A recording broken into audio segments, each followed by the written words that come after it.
Hello and welcome to another one of my videos. In this one we're going to be looking at musical instruments again. Now the same day that I uploaded the video of making a ukulele, a neighbour came visiting and he brought me a guitar for repairing. It has a crack in it. It's this.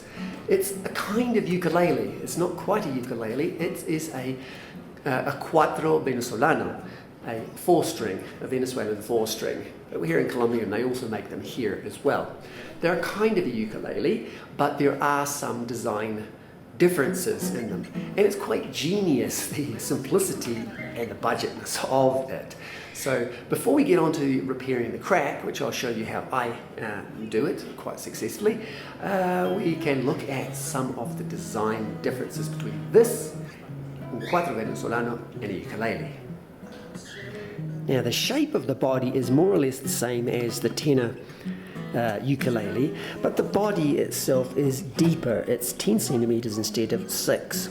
The joint of the neck to the body is a Spanish style joint that goes into the body with a groove, different to the dovetail joint. The neck itself is longer, thinner and straighter. There's only about a 2 or 3 millimeter taper on it, and most strikingly is there is no fretboard.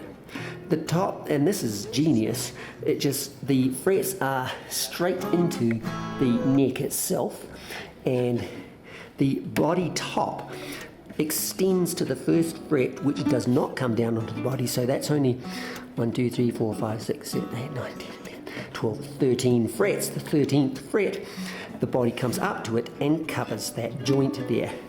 There is no raised fretboard. That's quite striking.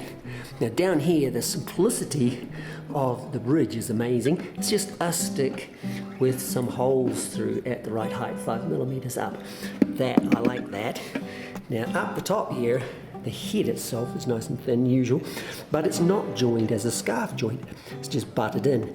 Many of the cuatros venezolanos have the scarf joint to make the neck, and also even the pegs are so budget they're nailed on, they're not even screwed on. But that's a difference there. And the profile is a long stick just curved round, and then an end grain piece here, quite thin, that becomes part of that Spanish joint. Now inside they actually have a decent volume, but very twangy, because there is virtually no ribbing or support. The back has no ribs at all, and there's just 2 ribs here. There's no support for the bridge, and it's very thin. The fretting are only little triangles every so often around the body, holding it together. So it's very light, makes decent sound, but that makes it extremely weak, and therefore you get cracks on either sides here, and the sides also. And as we can see here, a big crack in the back because there is no support whatsoever for that 2 millimeter timber. So there are some design differences in the cuatro venezolano and the ukulele. Quite genius, I think it's cool. I might even try making one. Now let's repair that crack. Now the task in repairing a crack is to make it disappear. Get the 2 sides to go back together, not only this way but also up and down. Someone else had a try at repairing this and they did not get it aligned, and now you've got this terrible lip. Now that it's glued, it's very difficult to get that undone and to repair it. So that's basically, they're stuck with that. Over here they did a better job of getting these ones together. They just closed that down and they used some sticky tape to pull that together, and that worked fairly well. They had a good job there. This one here, they didn't get it quite together. Structurally it's sound, but you can still see that crack as well. We can do a better job by using another technique, and we can make it almost disappear. I'm going to take some nylon thread. This is from a kite, but you could get some other thread, and take around about a half a meter's worth, or a foot and a half of thin nylon thread. So I'm going to find the crack and open it up just slightly to be able to feed that thread through. Now I'm going to put probably 3 here, every 5 or 10 centimeters, you get to know to feed that through. It helps to take the pressure off the strings, to undo the strings so that it takes the pressure off it so that the crack will go back easier. Pull the thread through your sound hole and then thread it on a needle. Now, it's always a good idea, although you can do it without it, is to get a little square of timber as a cleat, they call it, as a reinforcement thing, and poke it through very carefully without breaking it.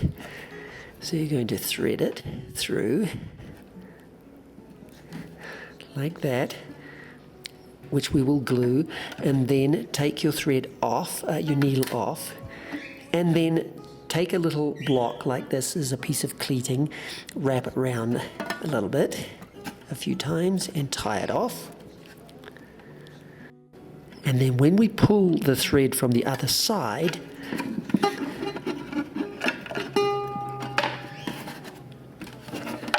when we pull that, it will pull that thread in and give it some tension there and bring it flat. The little block at the other side will help hold that cleat against the crack so that it's going to be like a patch on the other side. When it comes to gluing it up, you put the glue in the cleat and the crack, and then you're going to apply tension to it. A rough and ready way of keeping that tension on is getting a stick, winding the thread around that a few times, roll it right down as far as you can, then clamp that, secure it with a clamp or something like this, and then put something under the end of that, let's see, something like this, to lift it up and keep the tension on.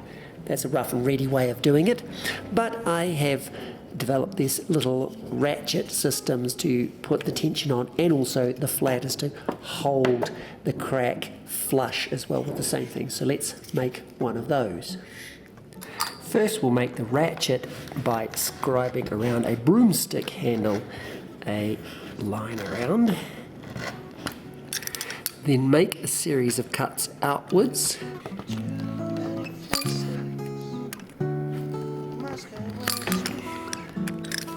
Then come in on an angle and cut out that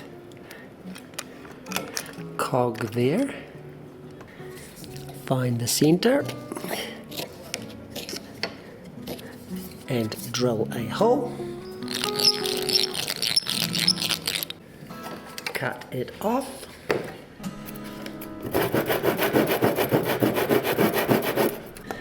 Find the center and drill the little hole for the other side. We will need a board that's going to take about twice the width of that. There we'll need 2 of those, twice the width of the ratchet.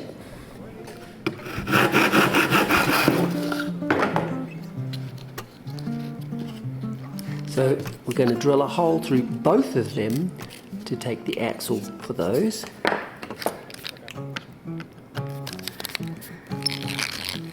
So I'm going to put it there, and then with a little stick, possibly with a point on an angle, then I'm going to nail that through there with a little nail so that it will pivot. Maybe I'll do a pilot hole for it. So there is my ratchet. Now to stop it sort of twisting like that, let's put a piece of board across here and rebate it into there so that it will give it lateral stability. And we should be able to do that with a knife.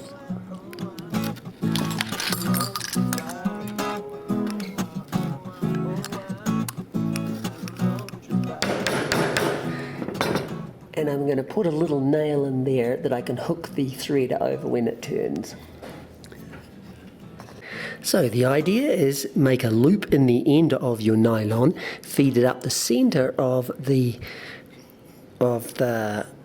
machine and loop it over the nail, and then wind in the slack. So apply your glue, take up the slack, engage the ratchet, and there you've got the tension you need. So apply some glue to the cleats.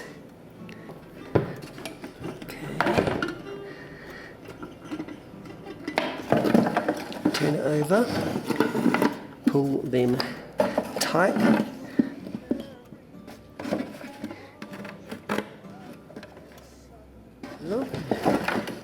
And then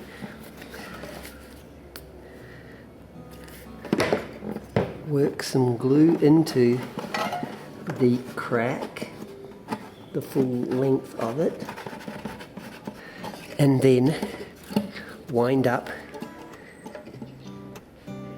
the clamps.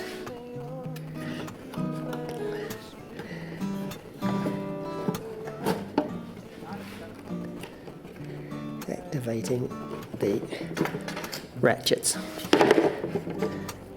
If necessary, you can apply some sideways pressure with a clamp as well, just to close that crack. But basically, there they are. Nice and flush, you can't even hardly see the crack.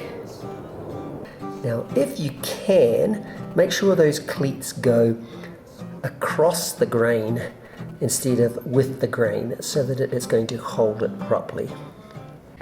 You can clean up those faces of excess glue with a damp cloth while they're drying to make your cleanup job easier later on. So now I can undo those clamps when it's dry and pull those out with the reinforcing cleats permanently glued on the inside. So there we have the crack repaired, nice and strong, and the crack is almost invisible. There it is, just about the same as the grain. Give it a good polish up and even another coat of lacquer and you can hardly see it.